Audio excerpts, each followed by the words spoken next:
malinaw at napakagandang mensahe po ng awitin na yun. Salamat din kay Sister Ren sa napakagandang rendition. Ito talagang salita ng Diyos, ito po ang nagbabago ng buhay natin. Kung hindi tayo nagbabasa, nag-aaral ng salita ng Panginoon, I'm sorry to say, your life or our lives will not change. Ano po? So, salamat po sa mensahe ng tanging bilang na ito po. So, ngayon po umaga, salamat sa Panginoon sa may pagkakataon ulit tayo para pag-aralan ang kanyang salita. Atin na pong buksan ang ating pong mga Bibles sa Ephesians chapter 4, verses 11 to 16. Ephesians 4, 11 to 16. Atin po itong basahin ng sagot-sagutan. Babasahin ko po ang verse 11, sasagot po kayo sa verse 12 hanggang sa tayo po ay makarating sa verse 16. Ang sabi po sa verse 11, so Christ Himself gave the apostles, the prophets, the evangelists, the pastors, the teachers, to equip His people for work of service, so that the body of Christ may be built up, until we all reach unity in the faith and in the knowledge of the Son of God, and become mature, attaining to the whole measure of the fullness of Christ. Then we will no longer be infants, tossed back and forth by waves, and blown here and there by every wind of teaching, and by the cunning and craftiness of people in their deceitful scheming. Instead, speaking the truth in love, we will grow to become in every respect the mature body of Him, who is the head, that is Christ. From him the body, joined and held together by every supporting ligament, grows and builds itself up in love, as each part does its work. God bless the reading of His Word. Tayo po ay manalangin. Nakilang Diyos, ang inyong salita ay amin na pong pag-aaralan. Salamat Panginoon sa buwang ito na kami nagbabalik tanaw sa tema ng aming pong iglesia, ng inyong iglesia, ngayong taong ito kung anong dapat namin gawin. Sa sunod na baitang ng aming pong pag-aaral, handa ang puso isipan namin, makita namin ang kahalagahan ng inyong salita at kahalagahan na ito Panginoon ay aming gawin sapagkat hindi namin makikita, mararanasan ang pagbabagong dulot ng inyong salita kung hindi namin ito gagawin sa amin. O Panginoon, samahan na kami sa aming pag-aaral, ito aming dalangin sa pangalan ni Jesus. Amen. Okay. Ngayong umaga, mapapansin nyo kaya or masasabi nyo kaya ang kaibahan ng barkong ito po ay cruise or luxury ship. Sa barkong ito ay battleship. Ano ang difference po ng dalawang barko na yan? May idea ba kayo? Yan? For comfort, for leisure, and for battle. The cruise and the luxury ship is for leisure. And battleship is for battle. Okay? Meron pa kayong naisip na difference?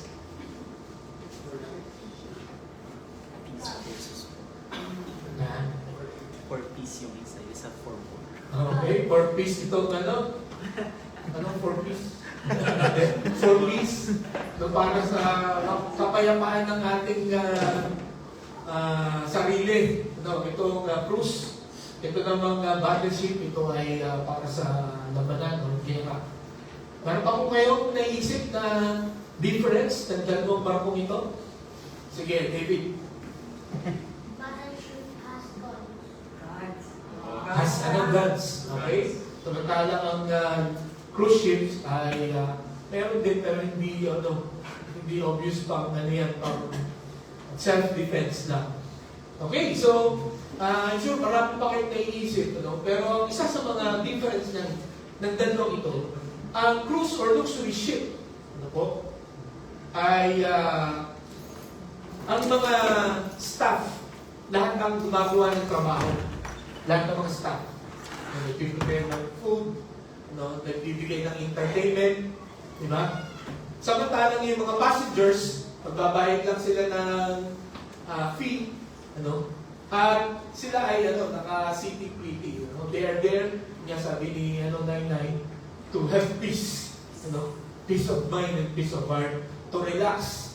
At ang sabi nila, pagka daw ay nasa cruise ship at pagbayad ka, madalas mahal ang bayad dito. May karapatan kang magreklamo pagka malamig ang pagkain, no? Pagka hindi mo gusto ang ambience, pagka maingay yung music ng kabilang kwarto, no? Pwede kang magreklamo kasi nagbayad ka ng mahal eh. No? At ang binayad mo yan ay for comfort and relaxation.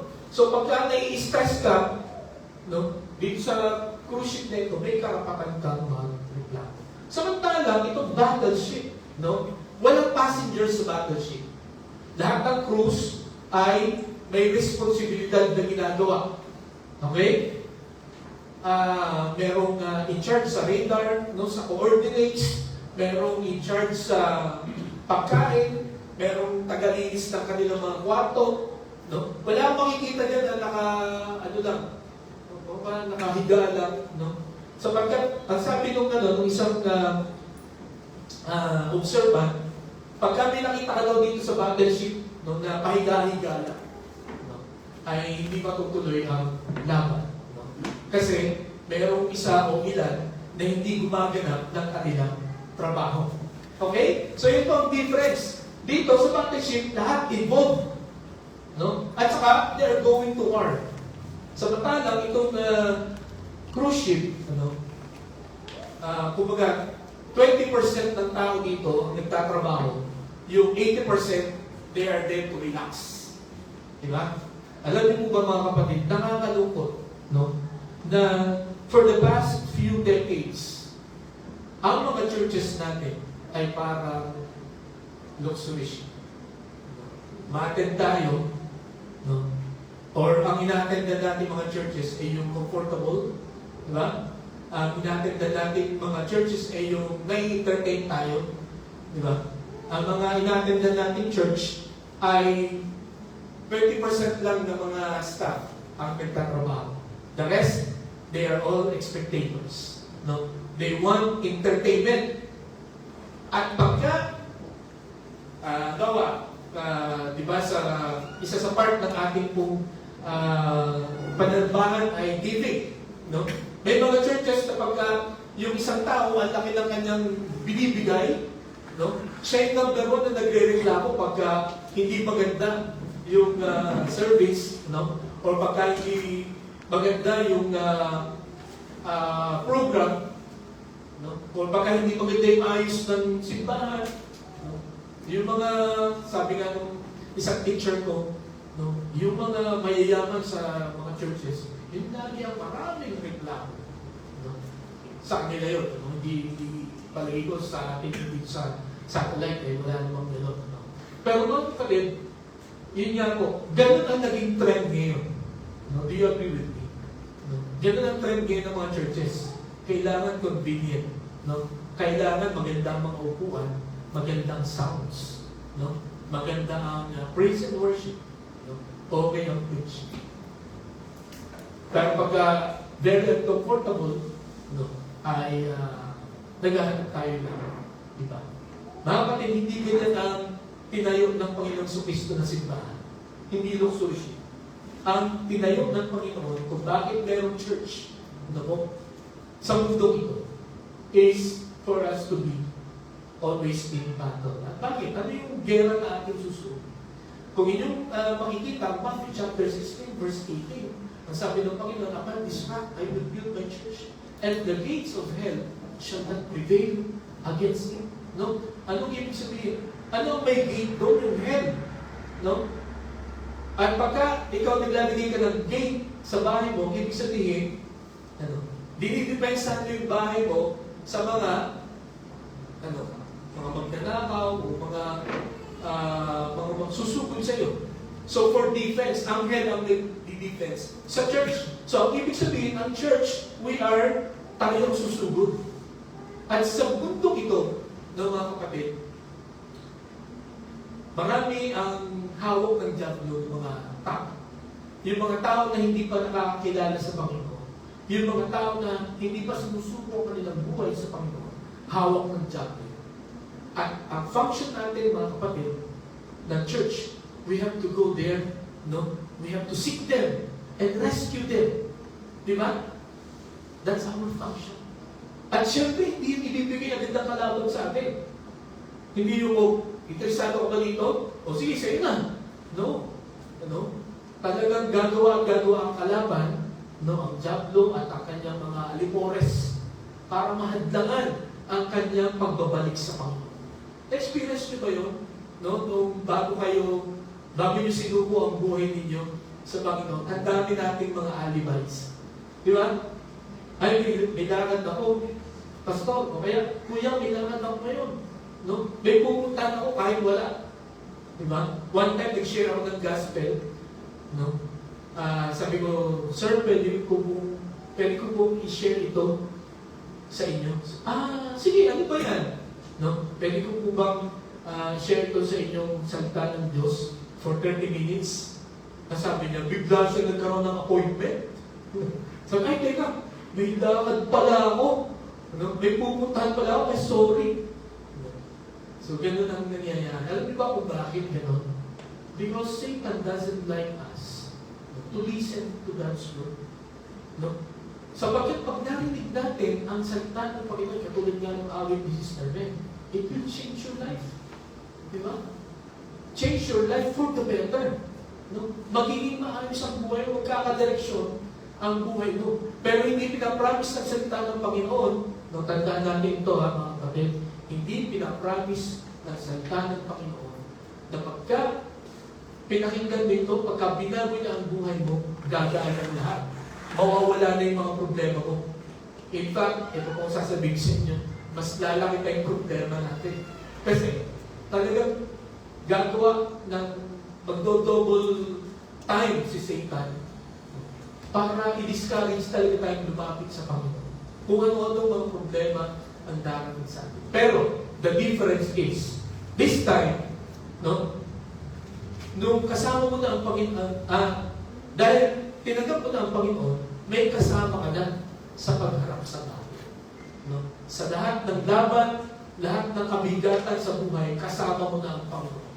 At hindi lang ang Panginoon ang kasama mo na ang mga mananampalataya, ang mga kapatiran na will pray for you. Okay? Nakuha niyo po? So mga kapatid, tandaan po natin, ang Christian life, ito ay lagi natin naririnig, it is not a playground. It is a battlefield. No? Every day in our lives, laging nag-aagawan sa isip natin kung gagawin ba natin yung tama o mali. Susundin ba natin ang Panginoon o babaliwalain natin siya?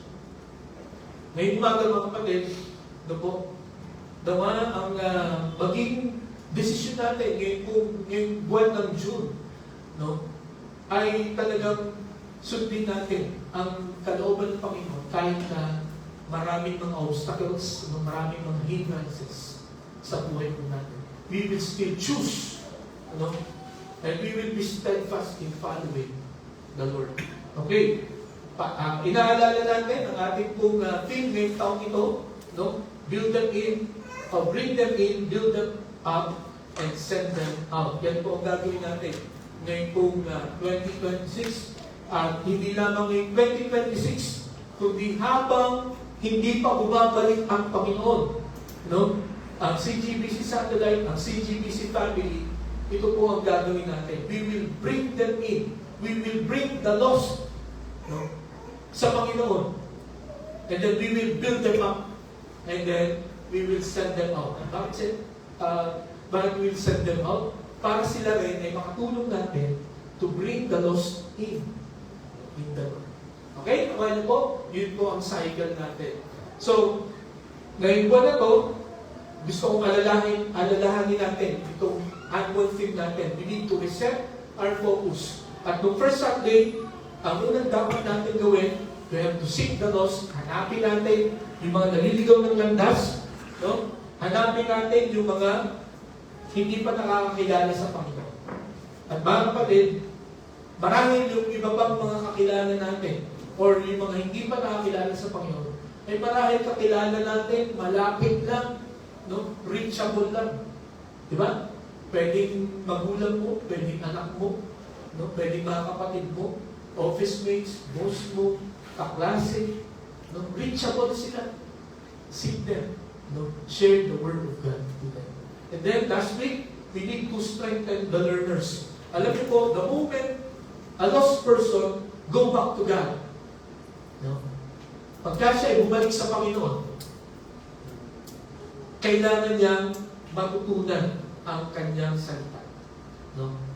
And the only way para lumakas, no? Marami siyang matutunan, ay dapat pag-aralan ang salita ng Panginoon. Kaya dito po sa CGBC Satellite, no? Hindi magsisimula o hindi matatapos ang gawain natin nang walang pag-aaral ng salita ng Panginoon. Because this is the reason why we are here. No? Para pakinggan ang salita ng Panginoon. Ano ang kanyang gusto ipagawa sa atin? No? Ano gusto niyang baguhin sa buhay natin? At kung ating pong papakinggan patuloy ang salita ng Panginoon, para katulad ng pagkain po ito ng bata, no? It's going to strengthen us. Diba? Ito ay unti-unti palalakasin tayo. Unti-unti ay patitigasin ito yung ating mga katawan. No? Unti-unti marami po tayo mga magagawa na hindi natin nagagawa before. Okay? At ngayon po umaga, ito po ang gusto ko na sunod na mangyayari. Matutunan natin ang sunod na mangyayari sa learner. Una, lost siya, tapos naging learner. Ngayon naman, we need to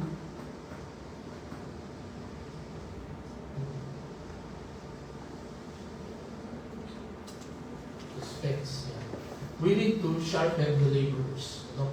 We need to sharpen the laborers. Kailangan patalasin natin ang mga manggagawa. No? Okay, mamaya makikita natin sino ba itong mga laborers nito. At bakit kailangan na patalasin? No? Hasain. Di ba?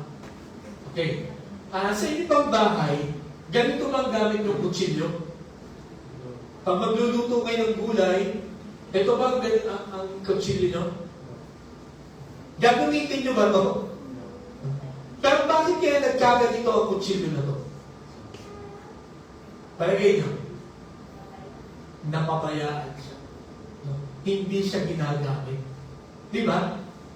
At alam niyo ba, na ganoon din yung mga skills natin. Pagka hindi nyo ginagamit ang inyong mga skills, kakalawangin din yan. Di ba? Ako po, nung ako ay bata, gumagawa ako ng comics.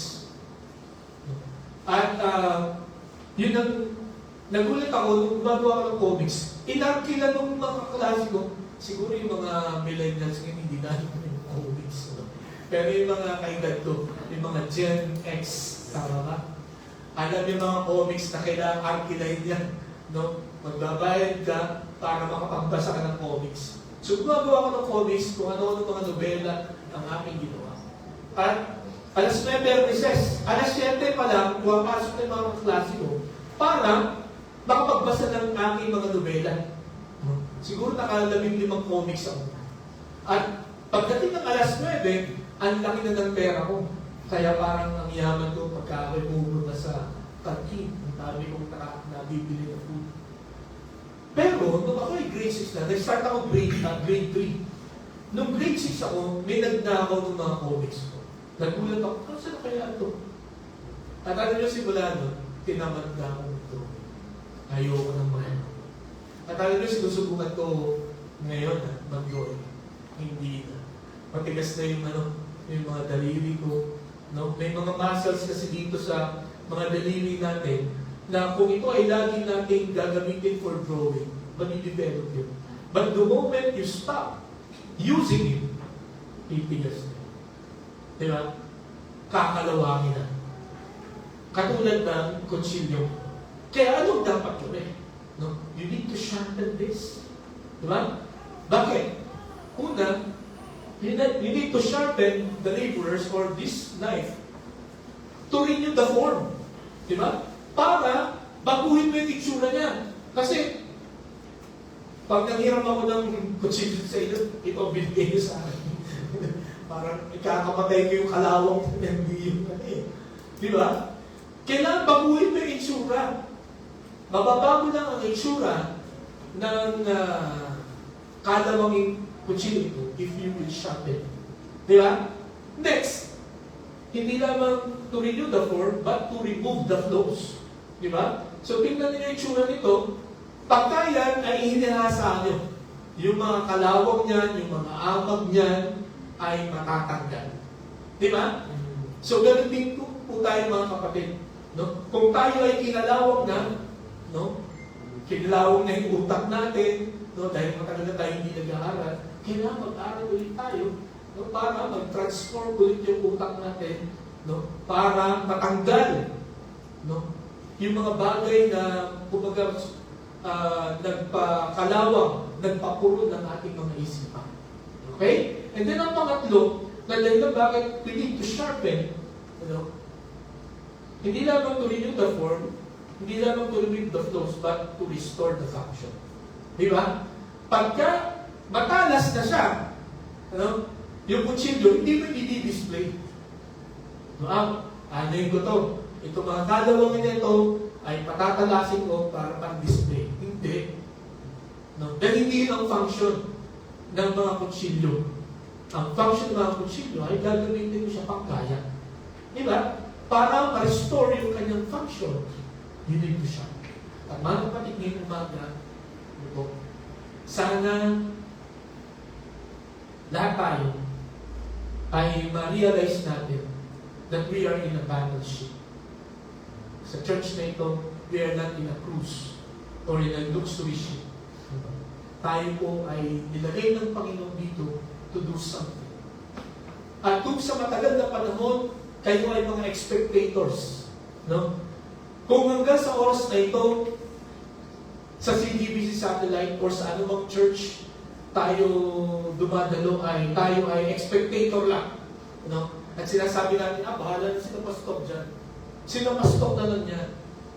Sabihin ko sa inyo ngayong umaga, kinakalawang. You need sharpening. No? At bakit kailangan natin ng sharpening? Para tayo din ay maging kagamitan.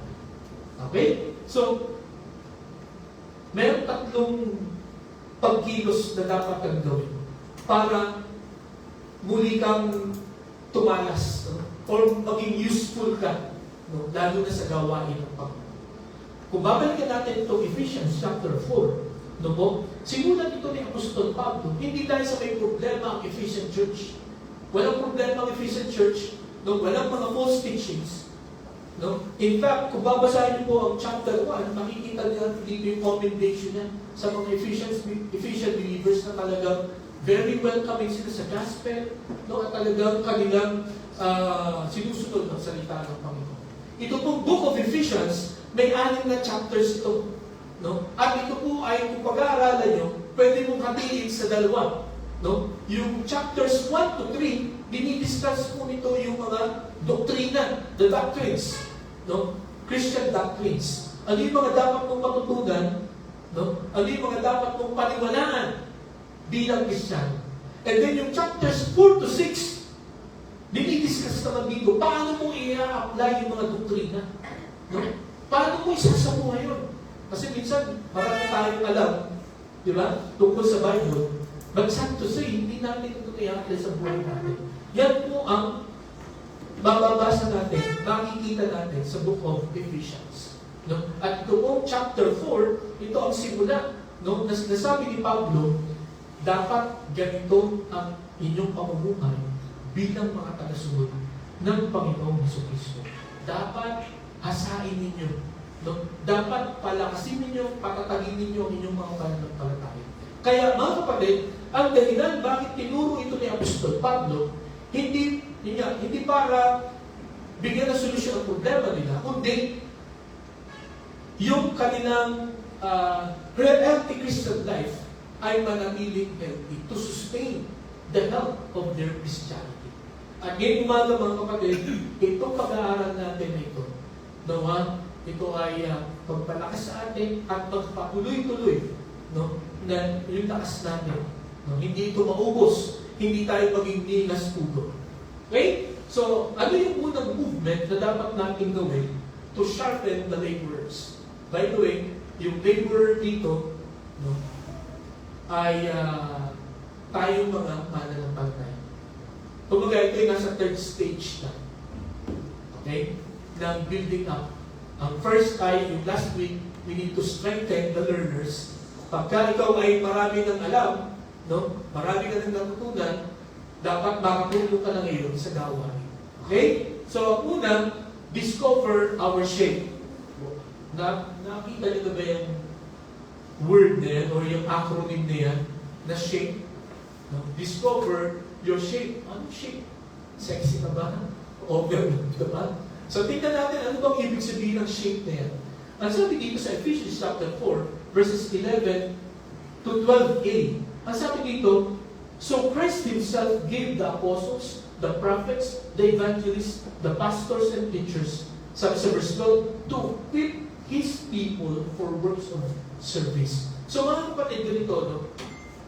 Tandaan po natin, sa lahat ng iglesia, sa lahat ng church, no, na tinayo ng Panginoong Kristo, dito po sa CGBC Satellite at sa iba pa nating sister churches, maging sa ating mother church, no? At iba pang mga churches, no, na hindi natin kasama, na ang tagapagligtas nila ay ang Panginoong Kristo.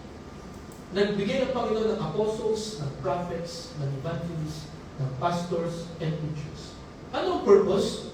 To equip His people for works of service. So anong trabaho nitong mga leaders na ito? To equip His people. So kung ano, ako yung pastor, no, anong trabaho mo po? Para kayong lahat ay turuan, no? Para kayong lahat ay i-sharpen. No?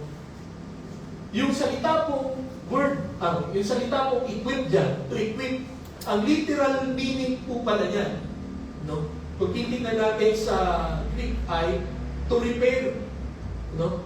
To repair or to mend the net, okay? Or to restore a broken home. Yun ang ibig sabihin po niya.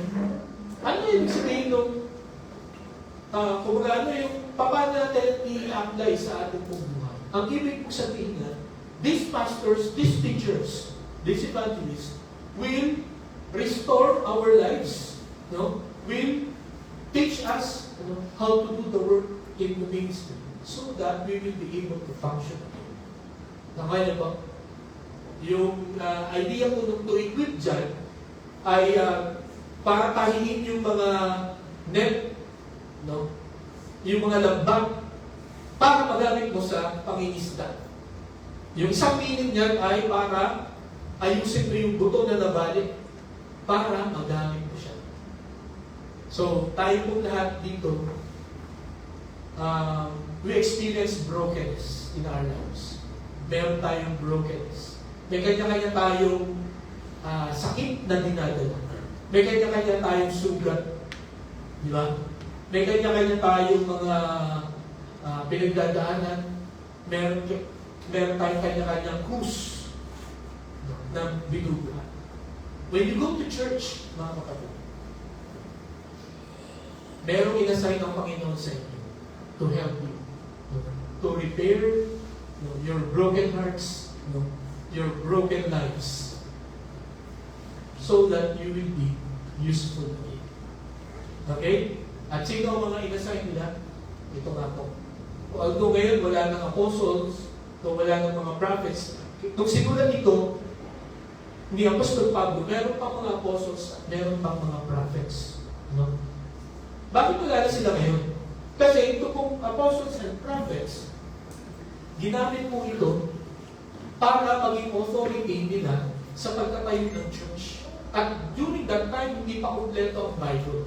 Pero sa panahon natin ngayon, mga kapatid, na dito po sa Biblia, lahat na ng kailangan natin, no, sa ating pong pamumuhay, bababasa na natin sa Bible. Okay? So, ang natira na lang ay mga evangelists, mga pastors, and teachers.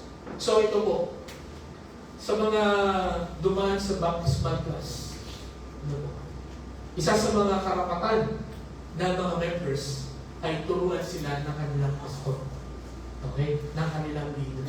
Kaya, sabi ko nga, si Yuri, dumaan kami sa sa baptismal class, siya ang last na tinuruan ko. Sabi ko kay Yuri, pagka dumating yung time, pag-attend mo dito, hindi nagturo si Pastor Eleno o walang nagturo ng Word of God, no? Karapatan mo magreklamo. Kasi, isa sa mga function ng pastor is to equip, every believer for the needs. Pero ito gusto kong makita natin, mga kapatid. Bakit ka i-equip? Bakit ka sasanayin?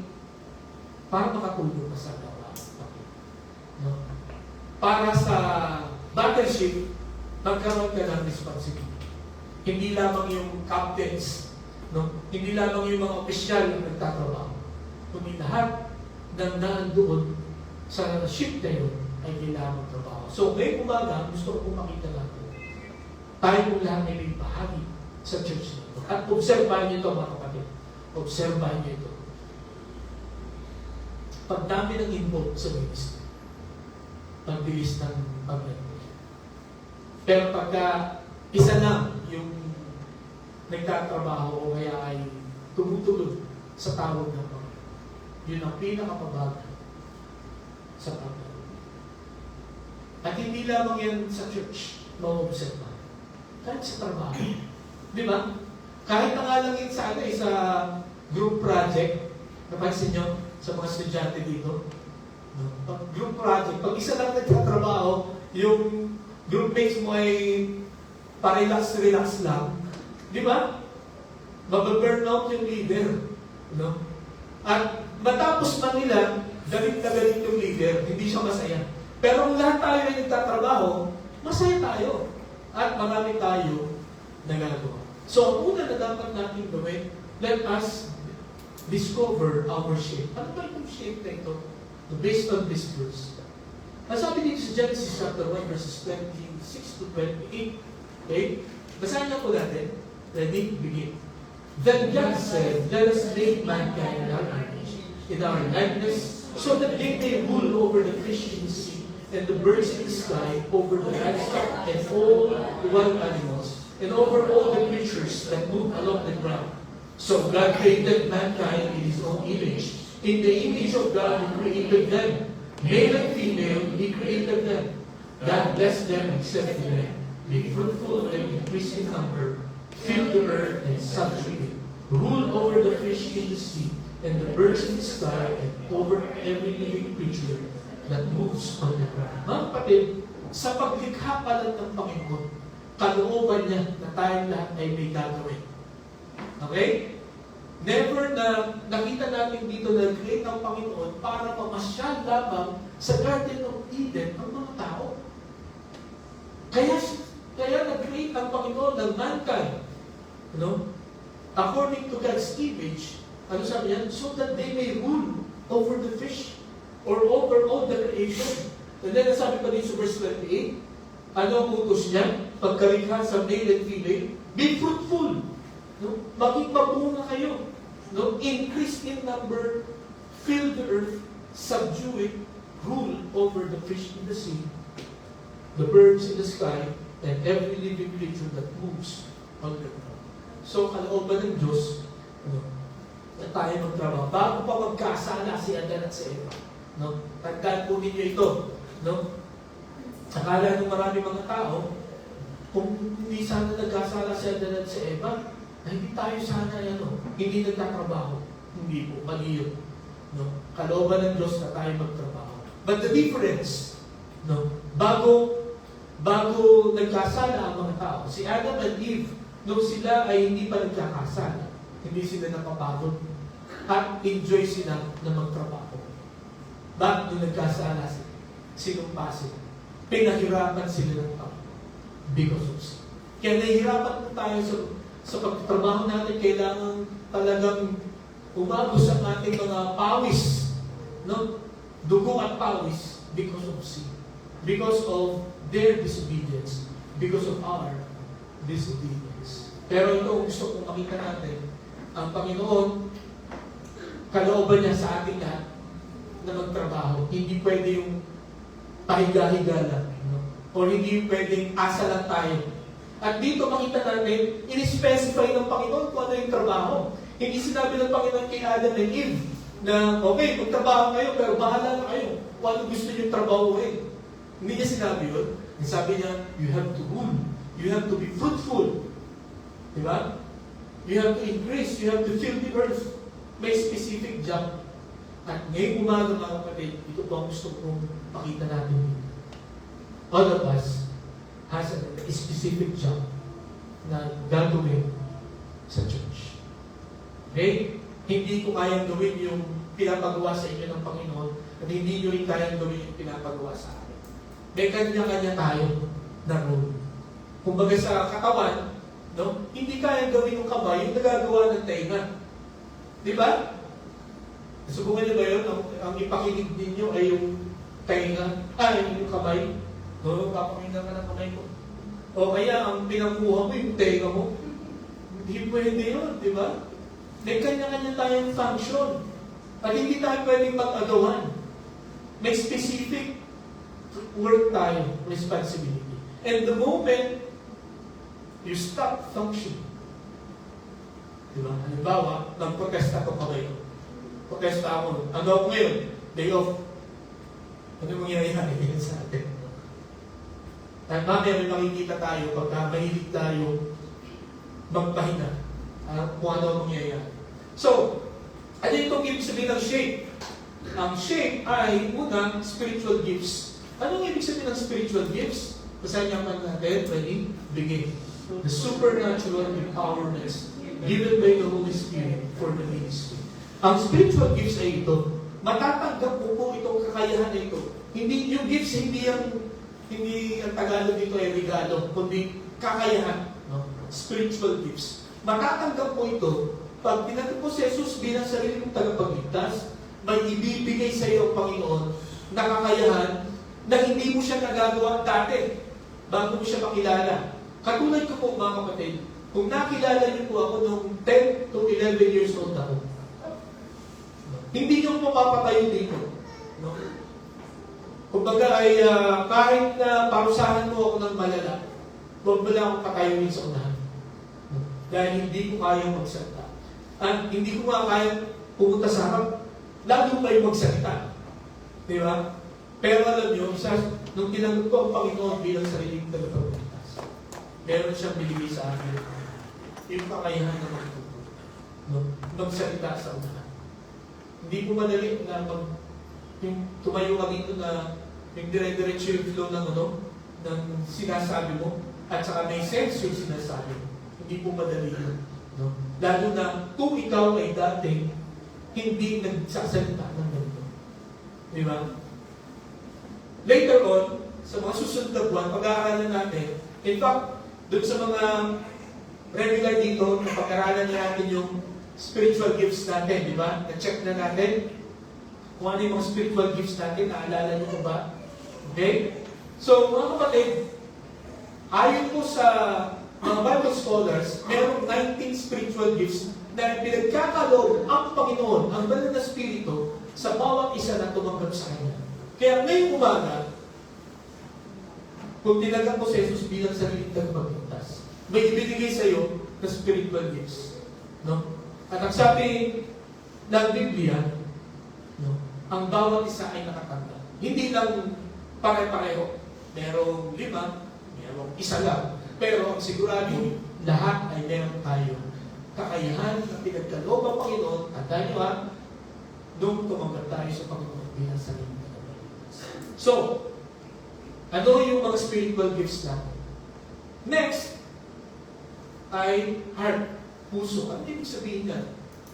Ang puso ay ito. Basahin lang po natin. Ready? Begin. The God-given passions, desires, and holy frustrations that drive you to action. What breaks your heart, what cries you out. So, ang ibig sabihin po pala ng heart ay, ano yung na-excite ka pagka naririnig mo na gagawin? Yung iba, na-excite pagka may outing. Excited ako, may outing. Diba? Pero yung iba, meron akong na-meet na isang nanay. Sabi niya, excited ako na maghugas ng plato. Halimbawa sa fellowship, sa mga fellowships, yung hindi mo na kailangang utusan, no? Makikita mo na bigla na siyang mawawala. Tapos makikita mo na doon na siya sa lumabas, nagugos na siya ng plato. At parang enjoy na enjoy siyang gawin. Diba? So, yun yung sinasabi natin na God-given passion, desire, or holy frustration. Ano ibig sabihin ng banal na tagal sa frustration? Pagkainis. Yung ganito, yung halimbawa, meron ba sa inyo na galit pagka hindi naka-arrange ng ayos ang mga upuan, pagka magulo, o kaya pagka gusot yung damit mo, bakit gusot ang damit mo? Halika, pa-planchay ko. Di ba? Yung hindi siya makatiis o hindi siya mapakali na gano'n ang sitwasyon, magulo ang sitwasyon. Gagawa siya ng paraan para maayos yun. Yun yung ibig sabihin ng heart. Yun nga, what breaks your heart? Ano yung papasakit ng puso? For example, ang isa pa, pag nakakita kayo ng mga street children, pag nakakita kayo ng mga beggars, anong nararamdaman? Wala lang. Pero may mga tao na pag nakakita nun, it breaks their heart. Parang, sino ang tumutulong sa mga tao? In fact, yung iba pa nga sa atin, pag nakakita ng ligaw ng pusa. Di ba? It breaks their heart. Sino ang may-ari nito? At ang ginagawa niya, pinupulot niya kahit na dalawang kulay na pulot niya sa bahay. Pero, yun niya, that's what fires his heart. There. Nakuha po ako. So, ngayong umaga, ano yung passion po natin? Ano yung gusto natin gawin? Lalo na dito sa church. Tapos halimbawa, pag tinignan niyo itong ating church, yung ating pong samahan, yung ating pong paraan, ano din yung sinasabi nyo, naiisip nyo na kayang-kaya kong tumulong doon. Kayang-kaya kong ayusin doon. Kayang-kaya kong maging bahagi dyan. That's your heart. That's your passion. Okay? Next, makikita po natin, abilities. Ano naman ang abilities? What's the difference of the spiritual gifts and the abilities? Ang abilities ay ito. Basahin niya po natin. Ready? Begin. The natural talents and professional skills you have developed throughout your life. Ito yung mga inborn talents. Bawa, magaling kang kumanta, no? Magaling kang magsalita, no? Ano ba ba? Iba pang mga talents, no? Magaling kang magluto, no? Yan yung mga na-develop na skills mo. Tapos yung mga professional skills nyo ngayon, no?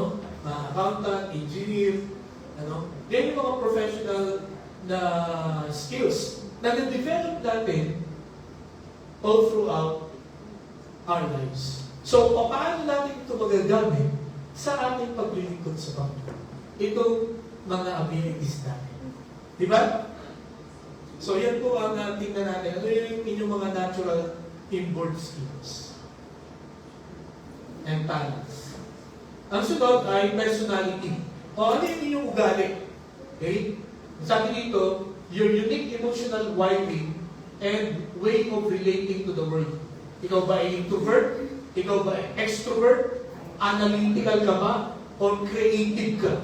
Yan yung mga personality natin. At pagka nakita po natin yan, alam natin kung paano i-approach or mag-approach sa mga tao. Ikaw ba extrovert? Extrovert? Diba pagka-extrovert?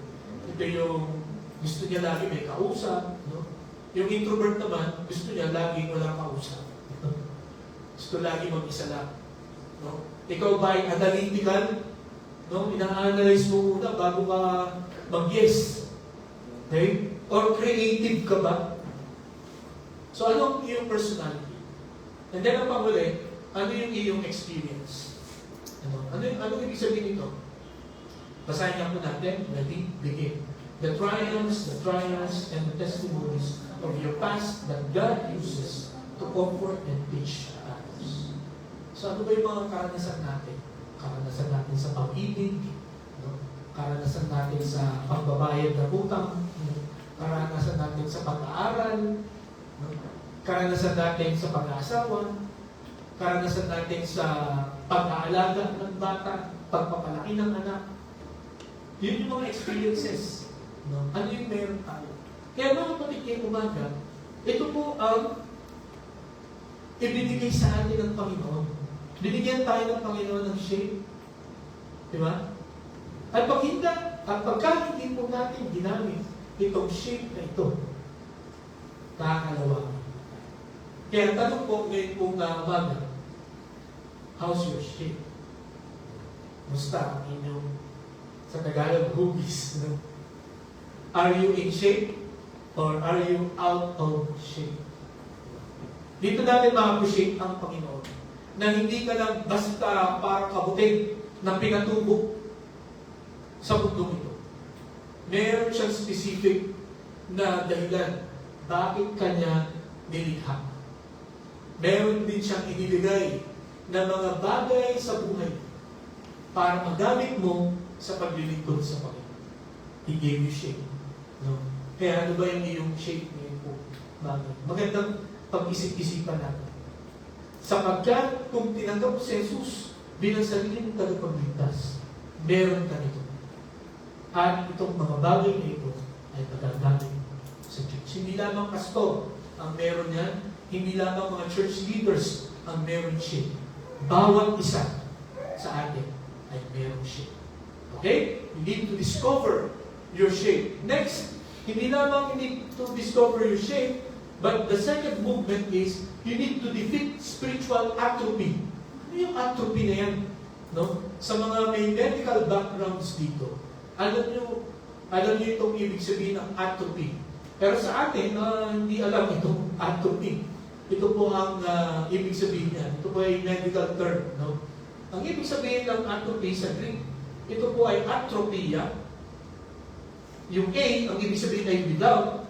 Yung trophy ay nourishment. So pagka pinagsama mo yung atrophy o atropia, without nourishment.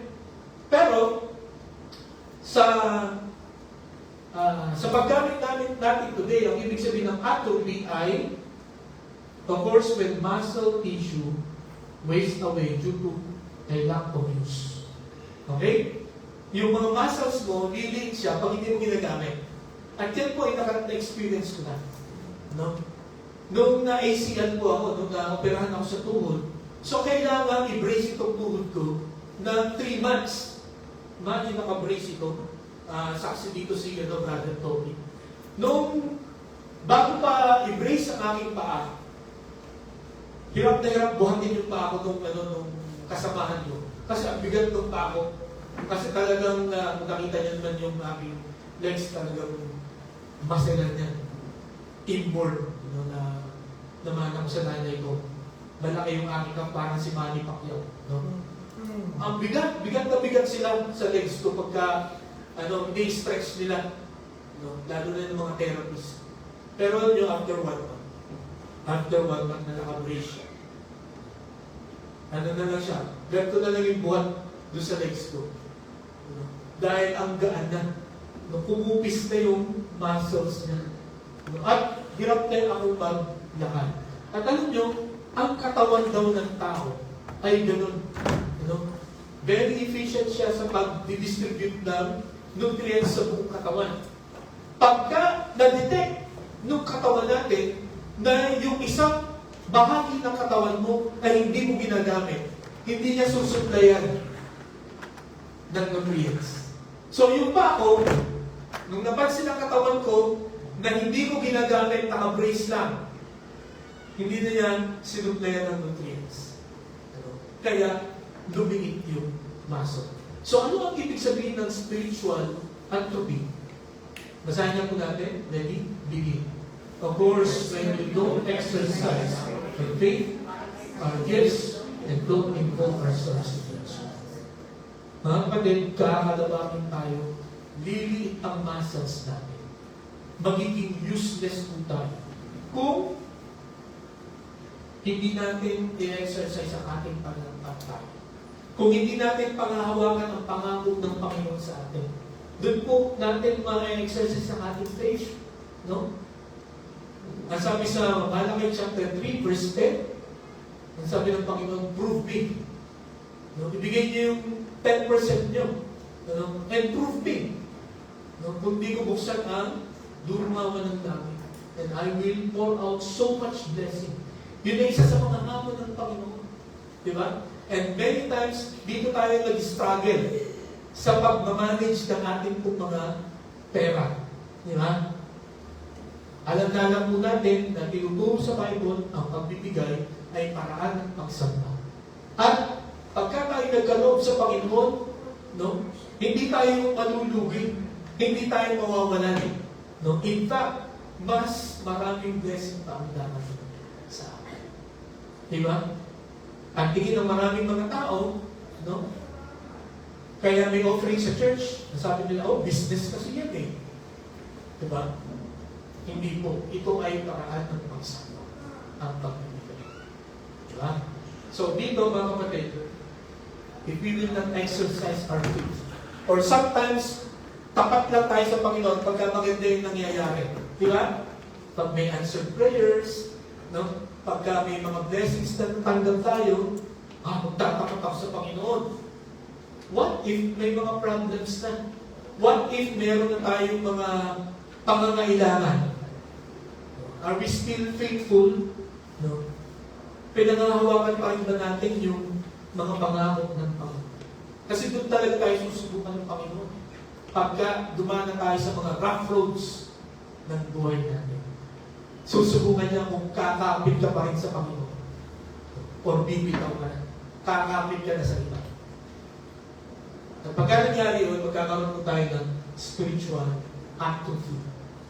Yung mga muscles natin ay lilik na.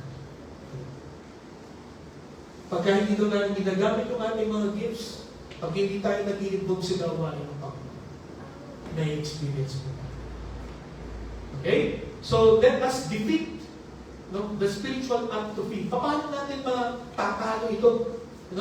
Paano natin, kung halimbawa tayo ay spectator lang sa church, yun lang ang ating goal. Kaya tayo sa church, para makinig lang ng salita ng Panginoon, kung ano man ang invitation, kung ano man ang maging program, labas ako dyan. Hindi ako sana dyan. Kayo na lang. No? Yun nga, sadly, pagka ganito ang ating thinking, yun nga, yung mga muscles natin ay lilit. Kailangan po natin na i-confront ang tatlong bagay para matalo natin ang spiritual atrophy. Sabi dito, so that the body of Christ may be built up until we all reach unity in the faith and in the knowledge of the Son of God and become mature, attaining to the whole measure, the fullness of Christ. Then we will no longer be infants. Okay? Pagka tayo po ay equip, pagka tayo po ay hinasa namin yung ating mga kakayahan for the service of the Lord, then the body of Christ will be built up. Tayo po, lalakas tayo lahat. And then, anong sabi ko dito, hindi na tayo magiging sanggol or bata. Bakit kaya dyan kinumpara ni Pablo yung mga hindi pa mature? Kasi alam nyo, madaling dayain ang mga bata. Di ba? Madaling kakohin. Meron akong 2 piso nun. Magkaiwalay. 2 piso. Tapos yung kapatid ko, meron siyang 4 na 25. Sabi niya, gusto mo palit tayo? Mas marami ito, 4 ito. Yan sa'yo, 2 lang. Ako namang uto-uto. Daling ko ito eh. Oo nga ito. Mas marami nga, sige palit tayo. So tatawa-tawa siya. So, kasi bata pa ako, pero nung lumaki-laki na ako, realize ko na, naloko ko Di ba? Kaya tayo, kailangan mag-aral, kailangan hasain natin yung ating karunungan para hindi tayo madaya. Para hindi tayo manatiling bata. Kasi nga yung mga bata, madaling madaya. Di ba? So, paano natin matatalo itong spiritual atrophy? Ang una, kailangan i-confront natin or ayusin natin yung instability ng ating faith. No? Ang ating faith ay obserbahan natin. Ito ba ay unstable? Ito ba ay hindi matibay? No? Kasi sabi dito, pagka tayo ay nagpa-equip, no? Pagka tayo ay nagpahasa o natuto, hindi na tayo maging katulad ng bata. Ano ba ang bata? Tossed back and forth by the waves and blown here and there by every wind of teaching and by cunning and craftiness of people in their deceitful scheming. No? Ang isang tao na mababa yung, kumbaga hindi nag-aaral ng salita ng Panginoon, madaling madaya yan. Pagka meron kayo narinig na ang galing magsalita, no? Naisipin nyo, ay, ang galing. Ang galing magsalita. Alam niyo po ba, 80%, alam niyo bang 80% ng members ng mga kulto, alam niyo pagka-kulto, yung mali ang turo, no? Yung totally opposite sa Biblia ang sinasabi. 80% ng mga members ng mga kulto ay dating nag-aaral ng Bible. Kalungkot yun. Di ba? Ang ibig sabihin, hindi nila seryoso yung salita ng Panginoon. At ganoon din po ang mangyayari sa atin. Kung tayo po, ang goal natin every Sunday, at tayo sa church, para makinig lang ng salita ng Panginoon, sabihin ko po sa inyo, mabilis kayo madali. Kailangan iangkop ninyo, gawin ninyo kung ano ang naririnig natin. No? At gamitin natin ito sa paglilingkod sa Panginoon. Okay? So, ayusin natin yung ating pananampalataya. Stable ba ang ating pananampalataya? No? Or madali tayong hikaya? No? Ito po, ito rin ang gusto kong putulin ninyo sa inyong pag-iisip. Lahat ng reliyon ay pare-pareho. Hindi po pwede yun. Kaya nga tayo hiwa-hiwalay. Dahil hindi na pare-pareho. Kaya nga mayroong 2,000 religion sa Pilipinas. Kasi magkakaiba ng paniniwala. Kung pare-pareho ang reliyon ng mga tao, dapat isa na lang. Di ba? At ito pa isa. Kahit iba-ibang reliyon, sa Diyos din tayo pupunta. Hindi po totoo yun. No? Sapagkat may mga reliyon na si Satanas ang sinasamba. So saan sila pupunta kung namatay sila? Sa langit? Hindi. Sinasamba nila si Satanas. Di ba? So tandaan niyo ito, ang pupunta lang sa langit, ang pupunta lang sa Panginoon, ay tumanggap kay Jesus bilang sarili na pagligtas sapagkat yun na ang prescribe sa Biblia, sa salita ng Diyos, para makarating tayo sa langit. Okay? So, how is your faith this morning? Magiging matatag lang yan if we keep on studying the Word of God and applying it in our lives. Next, infiltration of the false teachings. Kailangan ating pong bantayan ito. Sapagkat, katulad ng mga sinabi ko po sa inyo kanina, may mga kausap kayo na pare-pareho lang ang mga religion. Pare-pareho lang na babalik tayo sa Panginoon. Mali pong turo. Ang mga babalik lang sa Panginoon ay may relationship sa Panginoon Yesu Cristo. Okay? So, itong teaching na ito, maiiwasan natin ito. No? Malalabanan natin ito. Okay? At patatalo natin ang spiritual atrophy natin kung ating pong lalabanan itong infiltration of false teachings. And then ang panghuli, sabi nga dito, blown here and there by every wind of teaching and by the cunning and craftiness of people in their deceitful scheming. No? So talagang may mandadaya at may mandadaya ng mga tao sa atin. Ngunit kung tayo po ay laging nag-aaral ng kanya salita, ina-apply natin ito sa ating pong buhay, hindi po tayo madadali. Hindi makaka-infiltrate. Hindi tayo mapapasok ng maling katuruan. At hindi tayo mahihikaya ng maling katuruan. Okay? And then ang pangatlo, inactivity of our function. Alam niyo mga kapatid, kailangan, kung sa oras na ito, wala kayong involvement sa gawain ng Panginoon. For us to defeat the spiritual atrophy, we need to be active. No? We need to do our function or our responsibility. Ano ba yung shape niya? No? Ano yung shape niyo? Doon kayo babase sa inyong pwedeng contribute sa gawain ng Panginoon. Kaya lagi natin balikan yung shape. We need to discover it. Ano ba ang meron ako na pwede ko ito? Okay? In that way, no, itong tatlong ito, pagka ito naayos natin, itong instability of our faith, infiltration of false teachings, and inactivity of our function, we will be able to defeat spiritual atrophy. No?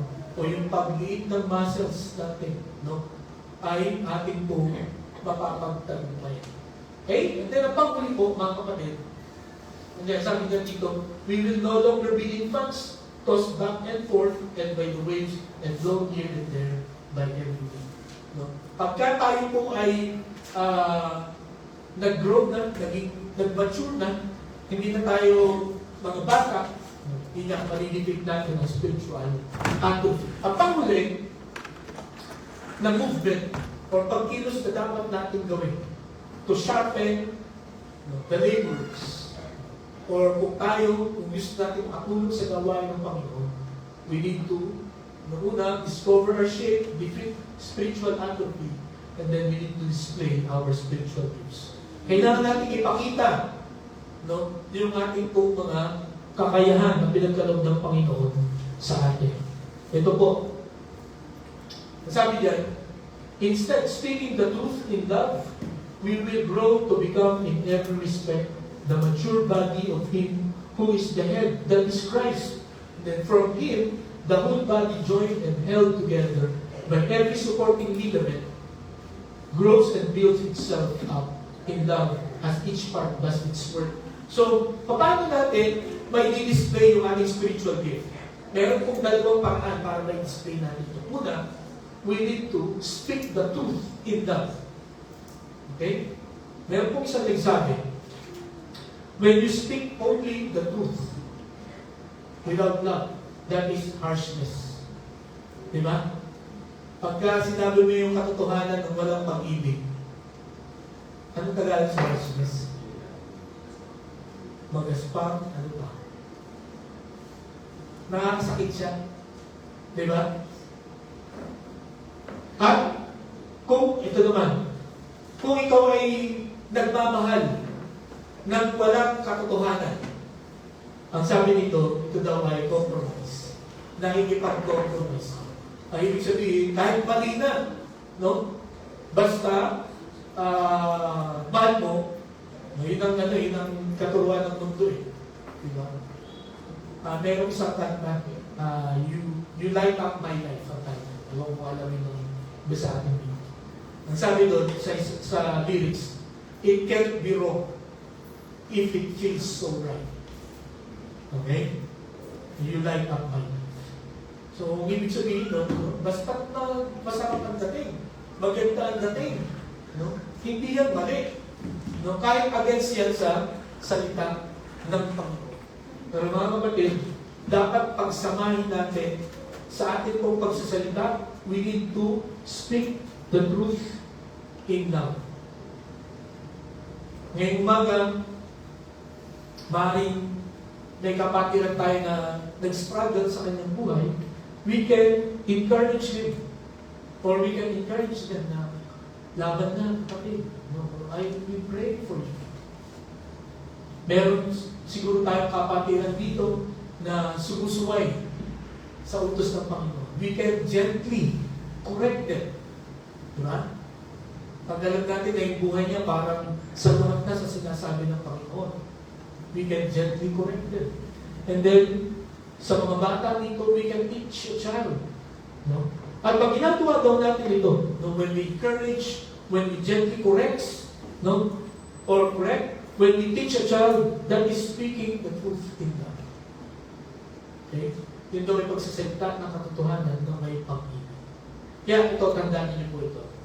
Pagka meron kayong pupunahin, kahit ako, welcome po na Kung halimbawa meron kayo nakikita na mali na ginagawa ko, sinasabi ko, o nakasakit, no, naka-offend, please tell me. But, akin lang paalala, be gentle. Okay? At saka gusto ko tayo ng dalawang mag-usap. Kasi kung paparinig nyo sa iba, halimbawa, tataas kayo ng kamay, Pastor, hindi ko gusto yung sinabi mo. Maririnig ng iba, no? Sabihin mo, oo nga, hindi namin gusto nga yung sinasabi nyo. Meron akong may nakausap ako nung ako'y nasa Germany. Meron akong isang member, mag-asawa sila pala, na nakausap.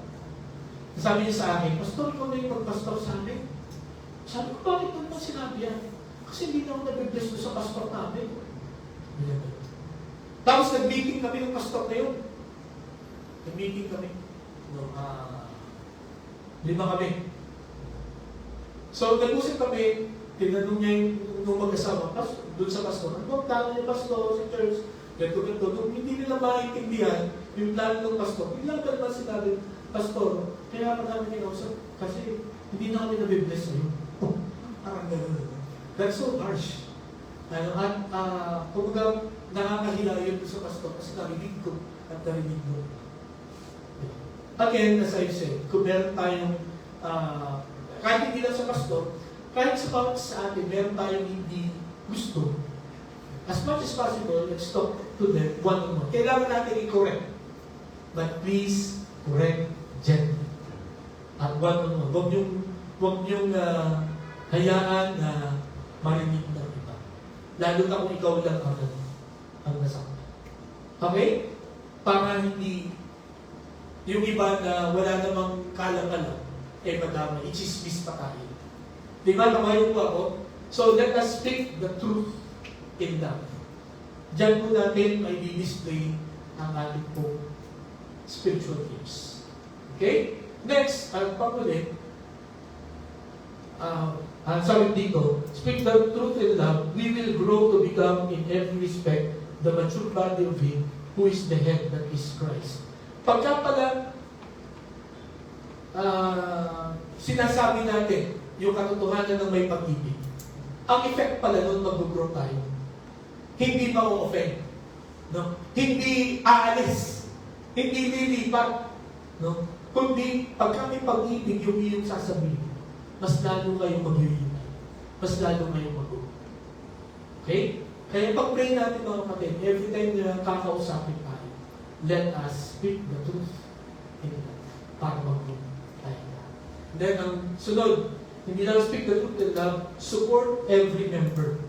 No? Support every member. Ang sabi doon, from Him, the whole body, joined and held together by every supporting ligament, grows and builds itself up in love as each part does its work. Alam niyo ba yung ligament o yung litid? No? Yung litid pala, yan yung nagkukulik sa bawat parts ng katawan natin. So, itong shoulders natin, may litid yan. Itong mga, may mga litid yan. Yun na yung pagdikit. No? Kaya kung wala sa mga litid, hiwa-hiwalay tayo. Di ba? So, napaka-importante po ng bawat isa sa atin. No? Na we need to support like a ligament. Supportahan natin ang isa't isa. Tulungan natin ang isa't isa. Minsan, pagka narinig natin ang salitang support, ang ating pong naisip lagi ay finances. Di ba? Well, kung meron kang pangtulong na financial, no, huwag kang magdalawang isip. You share it. Pero again, hindi lahat ay meron pang financial. So, ibig sabihin ba, ay, hindi na ako tutulong, wala akong pera. No. You can give your time. No. You can give your effort to them. Lagi ko itong binabanggit na illustration. Nung nagkaroon po ng leukemia yung aking pamangkin. So yung mga kapatid ko nasa abroad, nagpadal sila ng pera, pampakimo. No? Ang lalaki ng mga pinadala nila. Ng mga libo, yung isa kong kapatid, inabot ng 1 million yung kanyang naitulong. Ako, sabi ko naman, may tutulong, wala akong gano'ng kalalaking pera. No? So, nag-pray ako sa Panginoon, Lord, paano kaya matutulungan itong mga kapatid ko na to? Yung pamangkin ko. So, sa PGH sila na-confine. So, naisip ko, walang maglalaban ng kanilang damit. Sabi ko. Kaya sabi ko sa ate ko, ako na lang maglalaban ng damit ninyo kaysa isipin niyo pa ako sa maglalaro. Ayoko din, sabi ni tate ko, ayoko, buti na lang naisip mo yan. No, malaking tulong yun. So, yun ang aking naging ambang. No? Ako naglalaro parati ng kanilang mga damit. Kaya, yun nga lang, nakakalungkot na namatay din yung aking pamangkin. Pero nung nag-testimony yung ate ko, ay honorable mention ako. Sabi niya, salamat Ileno dun sa tulong na ginawa. Napakahalaga. So, ganun po mga kapatid ko. Again, ang tulong natin is not always financial. May ibang way para tayo ay makapag-support. At sa church na ito, mga kapatid, may iba-iba tayong paraan para supportahan natin ang isa't isa. Okay? So, in closing, mga kapatid, nais ko po na ulitin sa atin itong principle ng V-formation ng mga gansa pag lumilipad sila. Nakakita na ba kayo nito? V-formation sila parati. At bakit po V-formation ang kanila laging paglipad? Kasi ang sabi doon, according sa science, ito daw ganitong formation, it conserves energy, it improves flight efficiency, it maintains coordination. No? So, dito daw, nakakatipid sila ng lakas. No? Tapos, mas malayo at mas mabilis ang kanilang lipad. Mas malayo ang nararating nila pagka naka-V-formation sila. Tapos, nami-maintain nila yung coordination. Pagka ganito, hindi sila nagbabanggahan. Kung para doon sa straight line, magbabanggahan yung mga yan. Pero pagka naka-V-formation yan, wala yung pababangga. At ito pang isa nakakamangha dito. Hindi lahat itong ilan to? 1, 2, 3, 4. Itong shot na to, hindi lahat ay ang tawag dito, kumakampay. Yung iba dyan, naka-straight lang. No? Nag-glide lang sila. Okay? Bakit gano'n? Kasi, yung sakitan yan, yung nasa harapan nila, yun ang nag-glide, yung nasa likod, yung nasa harapan nila, yun ang kumakampay, yung nasa likod, ay nag-glide. So, nagbibigayan sila ng hangin. So, pagod din nasa harapan, titigil naman siya mag-glide, yung nasa likod siya naman nakakampay. Di ba? Tapos yung nasa unahan, yan ang leader. At yan ang humaharap sa hampas ng lakas ng hangin. No? Pero, pagka nag-move yung parang bubusinan siya, may sound siya na parang busina. Ang ibig sabihin nun, siya ay pupunta dito sa likuran, mabusyonan sa harapan, siya naman ang papalit. Okay? Para makonserve nila yung kanilang energy. And then, pagka mayroong isa, halimbawa, may mga tao na malulupit, binabaril yung mga ganyan. Pagka mayroong tinamaan, pakpak na tamaan, bumagsak itong isa, mayroong isa agad na assign na sasama sa kanyang pababa. At kung sakaling napuruhan itong gis na to, sasamahan niya itong gis na ito hanggang siya ay mamatay. Imagine that. Tapos pagka namatay na siya, babalik na ulit siya sa formation. So, ganun sila, ka-organize. Kaya ang layo ng nararating nila. At mga kapatid, ngayon umaga, ang ating iglesia, itong church po natin ito, tayo po ay kakaunti lang. Hindi natin, kung ikukumpara natin dito sa mga mega churches. Pero alam niyo po ba, ang laging itinuturo sa atin ng Panginoon ay to help each other, to support each other, and to use your gifts. magkaroon ka ng bahagi sa gawain. Sapagkat, suda. Ito ang sikreto ng pagkain. Kaya sabi ko sa inyo kanina, pagdami ng involved sa gawain, paglaro ng gawain. Kaya mga kapatid, kung gusto nating makapunta na sa mas malaki pang venue, no? Mas maayos na venue, magtulong-tulong tayo kasi pag nagtulong-tulong tayo, nagsama-sama po tayo mga kapatid, dadami na po tayo. Marami na makakakilala sa Panginoon, marami na tayong mapapalakas na mga learners, at marami na po tayong mapapakalas o mahahasa ng mga laborers. Again, hindi lamang po sa pastor ang gawain, kundi sa lahat ng kasama sa iglesia. Tayo po manalangin. Dakilang Diyos, salamat po sa inyong salita. Dalayan ko po, Panginoon, na makita namin ang kahalagahan ng bawat isa. At salamat po sa pagkakita rin namin na ang bawat isa na tumanggap sa Panginoon bilang sarili tagapagligtas ay binigyan mo ng shape. Tulungan mo kami na makita namin ang bahagi na namin sa inyong pong gawa. At sa umagang ito, Panginoon, maging motivation at kagalakan namin ang paglilingkod sapagkat we are not serving a human president or a human king, but we are serving the King of Kings and the Lord of Lords. At yun po ay Panginoon sa Kristo.